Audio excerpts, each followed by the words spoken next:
The Beckhams: power, loyalty, and the price of closeness. This family stands for success, discipline, and public glamour. A name that works worldwide, in stadiums, on catwalks, in boardrooms. But if we pause for a moment and take a closer look, another question arises. What actually holds this structure together? Because behind the Beckham name, there is a system of rules, of loyalty and control. To the outside world, everything appears cohesive, almost flawless, rich, influential, globally admired. But as in many powerful families, the crucial rules do not apply where the cameras are, but where they are turned off. When we talk about the Beckhams today, it's not about glamour or scandals. It's about structures, about power that works quietly, and about a family that has long been more than just a family. Stay with me for a moment, because to understand how this system works, we first have to go back to the moment when two careers became a shared order. This documentary is not about scandals, it's about structures.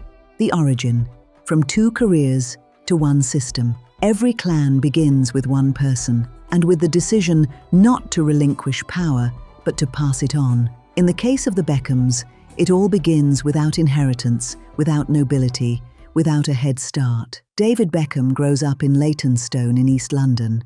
His father was a passionate Manchester United fan, his mother a hairdresser. From an early age, football is not a hobby, but a goal, discipline, advancement. Victoria Adams comes from a down-to-earth, financially more stable family. Here too there is ambition, education, the desire for visibility. Two biographies that converge on one point. Both learn early on that performance is the way to the top, and that publicity is the price to pay for it. Their first successes are separate. David, through professional football, titles and advertising contracts. Victoria through pop music. The Spice Girls become a global phenomenon.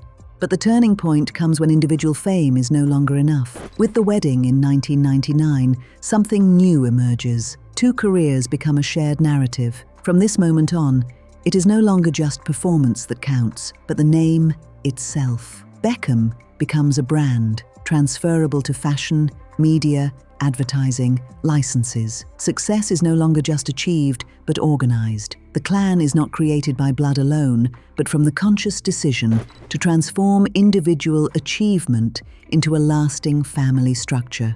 And it is precisely this decision that shapes everything that comes after. Power architecture. Who controls the system? Power in clans is rarely democratic. It is secured and strategically distributed. There is no formal head of the Beckham family, no official organizational chart, and yet there is a clear power structure. Outwardly, David and Victoria appear as equal partners, both visible, both successful, both brands. But influence does not come from titles, but through access to resources. David embodies reach. His sporting career opens doors to global brands, investors, and networks. Victoria embodies control. She controls image, style, aesthetics, and later runs her own fashion company. Informal power arises between these two poles. Added to this are the invisible players: lawyers, managers, consultants, financial experts. They secure trademark rights, structure contracts, and ensure that nothing is left to chance. Decisions here are not made spontaneously. They are coordinated, long-term, strategically. And then there is another level that is rarely discussed openly: the distribution of roles within the family. Rules and control. How belonging works. Belonging is not just emotional, it is structurally regulated. The Beckham name is an economic asset, protected by trademark law, licensable, exploitable. Those who use it are using a valuable asset. This value is managed through corporate structures, holdings, production companies, licensing companies. Private and business matters are formally separated, but functionally closely linked. Visibility in this system is never accidental.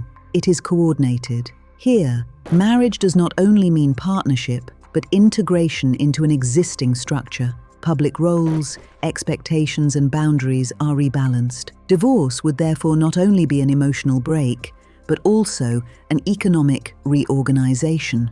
Prevention is therefore key. Legal protection, clear responsibilities, long-term planning. Financial dependencies also create bonds. When projects, income, and reach are organized jointly, proximity is stabilized without any coercion. But what happens when interests diverge? We will come back to that later.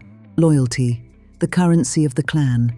In clans, loyalty is not an option, it is the currency. Belonging creates expectations, unspoken but effective. You know what it means to be part of that name, how to present yourself, when to speak, and when it is better not to. Rewards are subtle: closeness, visibility, support, a place in the official family narrative. But every reward system also involves deprivation, distance, less presence, silence. This has a powerful psychological effect, because closeness here is not only emotional, but also symbolically and economically significant. Deviations are rarely openly sanctioned. There are no public pronouncements of authority. Instead, there is correction, quiet, controlled. And then there is the one delicate question: but what happens in the event of public deviation? Insider reports paint two competing narratives. Sources close to the couple say Nicola drew clear boundaries early on, influenced by an environment in which wealth and influence are organized through demarcation rather than public unity.